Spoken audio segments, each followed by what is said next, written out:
સુરત પાલિકા સંચાલિત નગર પ્રાથમિક શિક્ષણ સમિતિની આજે સામાન્ય સભા મળી હતી। આ સભામાં શાસકોએ સત્ર શરૂ થયાના પહેલા જ દિવસે વિદ્યાર્થીઓને ગણવેશ સાથે બૂટ મોજા આપવાનો દાવો કર્યો છે।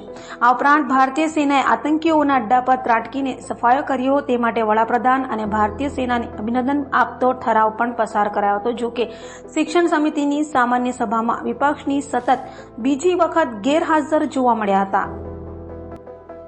નગર પ્રાથમિક શિક્ષણ સમિતિની સામાન્ય સભામાં શાળાના નવા સત્ર પૂર્વે વિદ્યાર્થીઓ માટે 54 કરોડના ખર્ચે વિવિધ સહાયકારી સામગ્રી ખરીદવાના કામોને મંજૂરી આપવામાં આવી છે, જેમાં શાળાના 1.80 લાખથી વધુ વિદ્યાર્થીઓ માટે બૂટ, મોજા, સ્પોર્ટ્સ બૂટ, સ્કૂલ બેગ અને પ્રવેશોત્સવ કીટનો સમાવેશ થાય છે।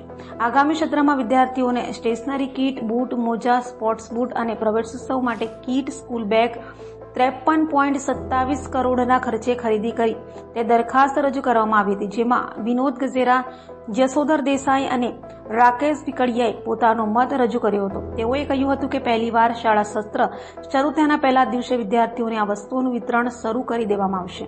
સમિતિની સભા શરૂ થઈ તે પહેલા ભાજપે રાજીનામું લઈ લીધું હતું એવા પૂર્વ અધ્યક્ષ ધનેશ શાહની જગ્યાએ શૈલેષ શુક્લની નિમણૂક બાદ આ પહેલી સભામાં ભાજપ શાસકોએ તેમને આવકાર્યા હતા।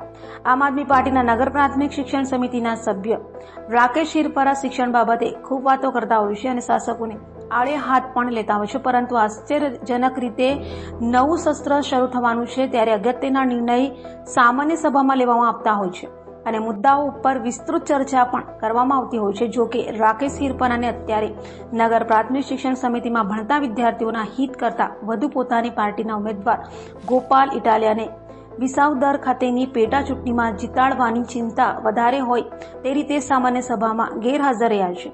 રાકેશ હિરપરા જાણવા મળેલી વિગતો મુજબ ચૂંટણીના પ્રચાર પ્રસારમાં વિસાવદર ખાતે છેલ્લા ઘણા સમયથી વ્યસ્ત છે।